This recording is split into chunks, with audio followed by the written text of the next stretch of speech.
በቤተክርስቲያናችን ካሉት ግን መጽሐፍቶች በፍትሐ ነገሥት ላይ ስናነብ በፍትሐ መንፈሳዊ አንቀጽ 15 ላይ ስናነብ ግን ስለ ጾም በሚናገርበት አንቀጽ ክርስቲያኖች ሊጾሟቸው ስለሚገቡ ዋና አበይት አጽዋማት ሲዘረዝር ከዘረዘራቸው ውስጥ አንደኛው የልደትና የጥምቀትን ዋዜማ ጾም ነው ያለው።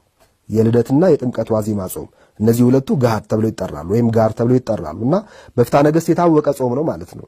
ጋድ የሚባል እንዳለ በልደት ሲናገር ታገኙታላችሁ። አይ በነቢያት ጾም የሚውል ስለሆነ እንዴት ይደረባል የሚል ደግሞ ጥያቄ ከተነሳ ይህን ሐሳብ ሲያስማሙት ምን ይላሉ? እንግዲህ አጠቃላይኛ የጾመ ነቢያት ለምንጾመው 44 ቀናት ናቸው። ከ44ቱ ቀናት 40ው ቀን የነቢያትን ጾም አስበን የምንጾመው ነው። ከዚያ በኋላ ደግሞ 3ቷ ቀን አብርሃም ሶሪያዊ የተባለ የቤተክርስቲያናችን አባት የጾመውን ጾም አስበን ምን ጾማት ጾም ነች። አንዷ የቀረችው ደግሞ የጋድ ጾም ነች። አሁን ስለገና ነው የምናወራው።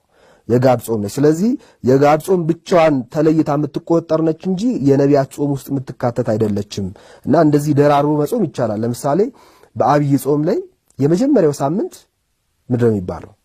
ዘወረደ ወይም ደግሞ ጾመ ህርቃል ብለን እንጠራዋለን። ስለዚህ አብይ ጾም ላይ ጾመ ህርቃልን ጨምረን ደርበን ነው እንጂ በትክክል ጾሙ የሚጀምረው ከአንድ ሳምንት በኋላ ነው አይደል? ሁላችንም እንደምናውቀው። ስለዚህ በአንድ የጾም ጊዜ ላይ ተጨማሪ ነገር ደርቦ መጾም ይቻላል ማለት ነውና የጾመ ነቢያት 40 ቀን እንደሚወስድ ከዚያ በኋላ ያለው 3 ቀን የአብርሃም ሶሪያዊው ጾም እንደሆነ እሱን አስበን እንደምንጾም ከዚያም አንዷ ግን ቀን ጾመ ጋድ እንደምትባልና በልደት ጊዜ ወይም ደግሞ በገና ጊዜ የጋድ ጾም እንዳለው አባቶቻችን በዚህ መንገድ ያስተምራሉ ነው። ስለዚህ የተለያየ አይነት ሐሳብ ጉዳዩ ላይ የሚነሳ ቢሆንምና በጣም በተደጋጋሚ በየዓመቱ የሚጠየቅ ጥያቄ ቢሆንም እንደው ለአንዴና ለመጨረሻ ጊዜ ከተስማማንበት የገና ጾም የጋድ ጾም አለ።